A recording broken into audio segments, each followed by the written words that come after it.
Baik, perkenalkan nama saya Albert Manwarowu dari kelas SMJ 002. Sebelum saya mempresentasikan materi saya, sebelumnya yang saya hormati Bapak Prasetyo Kurniawan SE MM sebagai dosen pembimbing mata pelajaran sumber daya manusia. Baik, kita lanjut ke bagian materi saya atau judul saya separation, pemisahan atau berpisah.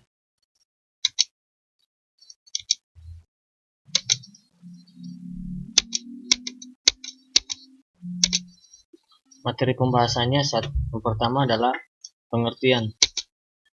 Pengertian separation terbagi dua. Yang pertama adalah menurut Kamus Besar Bahasa Indonesia atau KBBI, separasi merupakan pemisahan yang dapat dimaknai sebagai proses, cara atau pembuatan pemisahkan atau dalam keadaan terpisah. Pengertian yang keduanya pemisahan atau separation. Ini merupakan keputusan untuk berpisah antara organisasi dan individual karyawan yang bersangkutan. Bagian B, tujuan pemutusan hubungan kerja. Adapun tujuan pemutusan hubungan kerja yaitu terbagi dua. Yang pertama, mengikuti prosedur yang telah ditetapkan dan disetujui antara pihak lembaga dan karyawan. Poin kedua, meningkatkan kredibilitas suatu lembaga. Bagian C, alasan-alasan pemutusan hubungan kerja. Penyebab pemutusan hubungan kerja dapat dibedakan dalam 3 kategori, yaitu keinginan perusahaan, keinginan karyawan, dan sebab-sebab lain. Yang pertama, karena keinginan perusahaan. Penyebab terjadinya pemutusan hubungan kerja yang datangnya dari pihak perusahaan atau majikan antara lain meliputi perusahaan menganggap calon karyawan tidak cakap dalam bahasa percobaan atau masa orientasi. Yang kedua, karyawan sering tidak hadir sehingga tidak dapat melakukan tugas menurut waktu yang telah ditetapkan. Yang ketiga, karyawan bersikap dan berkelakuan buruk sehingga dapat mengancam ketentraman kerja dalam perusahaan. Yang keempat, karyawan menderita sakit terus-menerus selama kurun waktu tertentu. Bagian kelima, karyawan berusia lanjut yang dapat menurunkan kinerjanya sehingga tindakan pemberian pensiun dianggap bijaksana. Yang kedua, bagian yang keduanya karena keinginan karyawan. Inisiatif dari pihak karyawan untuk mengadakan pemutusan hubungan kerja dengan majikannya dapat dibedakan kemungkinan, yaitu 1. Pertama, dalam masa percobaan setiap pihak karyawan atau majikan mempunyai hak untuk memutuskan hubungan kerja melalui pemberitahuan pemberhentian yang layak. Poin yang keduanya, jika timbul alasan-alasan yang mendesak sehingga karyawan dapat mengadakan pemutusan hubungan kerja dengan seketika, seperti majikan menganiaya dan mengancam karyawan, membujuk atau mencoba membujuk karyawan untuk melakukan perbuatan yang bertentangan dengan undang-undang, agama, dan kesusilaan.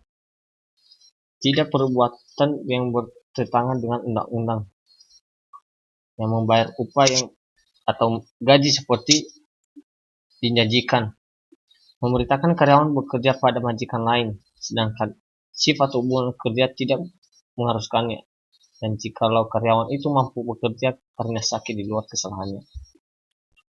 Bagian yang ketiga, karena sebab-sebab lain. Penyebab-penyebab lainnya yang menjadi alasan terjadinya pemutusan hubungan kerja antara majikan dan karyawan adalah: yang pertama, berakhirnya masa hubungan kerja sesuai dengan perjanjian yang telah disepakati kedua belah pihak antara majikan dan karyawan. Poin yang kedua, karyawan meninggal dunia. Jika karyawan meninggal dunia sewaktu masih dalam ikatan hubungan kerja, maka majikan mempunyai kewajiban memberi ganti rugi atau uang duka yang layak bagi keluarga.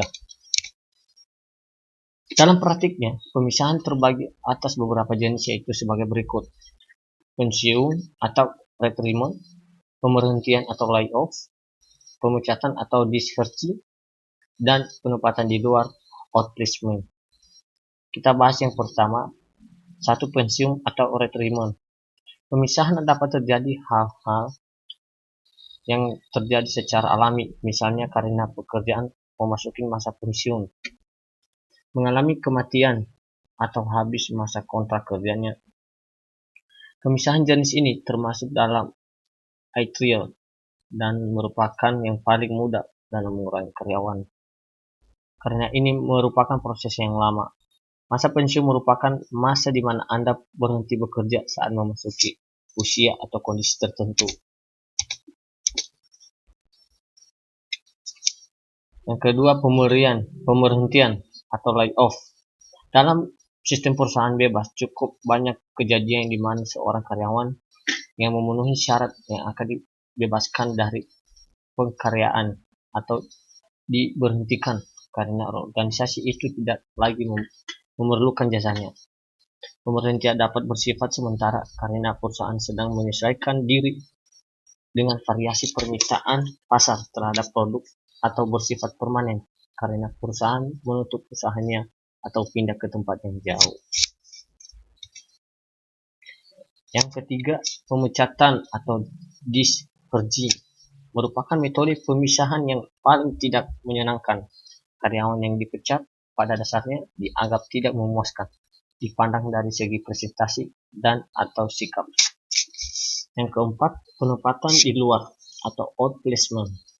Dalam suatu fungsi penempatan di luar yang dikembangkan dengan baik, pihak yang diberhentikan akan diserahkan kepada mereka bagian penyuluhan untuk mengatasi permasalahan yang timbul akibat penempatan tersebut. Masalah utama yang langsung dihadapi adalah penanaman kembali rasa percaya diri dan harga diri karyawan. Pensiun sumber daya manusia atau karyawan.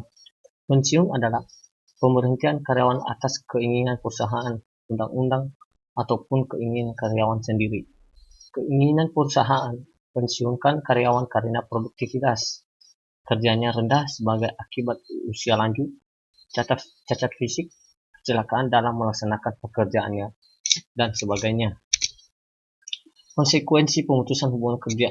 Konsekuensi dapat juga diartikan sebagai kerugian. Maka menurut Balkin, Mezia, dan Cardi terdiri atas hal-hal berikut. 1. Biaya rekrutmen meliputi mengiklankan lowongan kerja menggunakan karyawan rekrutmen yang profesional sehingga banyak yang melamar untuk bekerja. Untuk mengisi jabatan yang eksekutif yang tinggi secara teknologi diperlukan perusahaan. Yang kedua, biaya seleksi meliputi biaya interview dengan pelamar pekerja, biaya testing atau psikotes, biaya untuk memeriksa ulang referensi, dan biaya penempatan. Biaya pelatihan meliputi 1. Orientasi terhadap nilai dan budaya perusahaan, biaya training secara langsung, waktu untuk memberikan training, kehilangan produktivitas pada saat training. Biaya pemutusan hubungan kerja meliputi pesangon untuk karyawan diberhentikan sementara tanpa kesalahan. Karyawan tetap mendapatkan tunjangan kesehatan sampai mendapatkan pekerjaan baru. Biaya asuransi bagi karyawan yang di-PHK namun belum bekerja lagi. Wawancara pemberhentian dengan tujuan untuk mencari alasan mengapa tenaga kerja meninggalkan perusahaan. Bantuan penempatan merupakan program di mana perusahaan membantu karyawan mendapatkan pekerjaan baru lebih cepat dengan memberikan training pekerjaan. Posisi yang kosong akan mengurangi keluaran atau kualitas jasa klien perusahaan atau pelaga. Proses dan prosedur pemberhentian hubungan kerja. Pemberhentian hubungan kerja atau PHK bagi perusahaan harus dilakukan dengan baik sesuai dengan regulasi pemerintah yang masih diberlakukan. Jenis-jenis pemutusan hubungan kerja menurut Makrup Prawira. Pemutusan hubungan kerja PHK ada dua jenis, yaitu pemutusan hubungan kerja sementara dan pemutusan hubungan kerja permanen. Pemutusan hubungan kerja sementara yaitu sementara tidak bekerja, dan pemberhentian sementara terbagi dua juga lagi ini. Yang pertama, sementara tidak bekerja. Terkadang para karyawan butuh untuk meninggalkan pekerjaan. Lanjut. 1. Pemutusan hubungan kerja sementara, yaitu sementara tidak bekerja dan pemberhentian sementara. Yang pertama, sementara tidak bekerja. Terkadang para karyawan butuh untuk meninggalkan pekerjaan mereka sementara. Alasannya bermacam-macam, dapat berupa kesehatan, keluarga, melanjutkan pendidikan, rekreasi, dan lain sebagainya. Poin kedua, pemberhentian sementara. Perbedaan dengan sementara tidak bekerja, pemberhentian sementara memiliki alasan internal perusahaan, yaitu karena alasan ekonomi dan bisnis. Misalnya kondisi moneter dan krisis ekonomi yang menyebabkan perusahaan mengalami chaos atau karena siklus bisnis. Yang kedua, pemutusan hubungan kerja permanen. Ada 3 jenis, yaitu atrisi, terminasi, dan kematian. Yang pertama, atrisi atau pemberhentian tetap seseorang dari perusahaan secara tetap karena alasan pengunduran diri, pensiun, atau meninggal. Fenomena ini diawali karena pekerjaan individual bukan oleh perusahaan. Yang kedua, terminasi. Terminasi adalah istilah luas yang mencakup perpisahan permanen karyawan dari perusahaan karena alasan tertentu. Biasanya istilah ini mengandung arti orang yang dipecat dari perusahaan karena faktor kedisiplinan.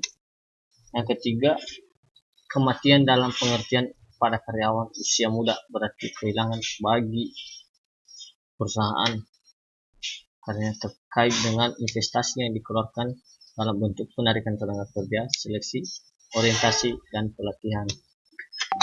Undang-Undang Nomor 13 Tahun 2003 tentang Ketenagakerjaan dibuat untuk menjamin terpeliharaannya hak-hak buruh pekerja dalam sebuah hubungan kerja, sehingga tidak terpengaliman dari yang lebih kuat kepada yang lebih lemah. Berdasarkan Undang-Undang Nomor 13 Tahun 2003 tentang Ketenagakerjaan, dijelaskan bahwa PHK dapat terjadi karena bermacam sebab. Semua pihak yang bersangkutan dalam pelaksanaan PHK, baik pengusaha maupun pekerja buruh, harus mengetahui hal-hal berkaitan dengan PHK. Sekian dan terima kasih materi saya.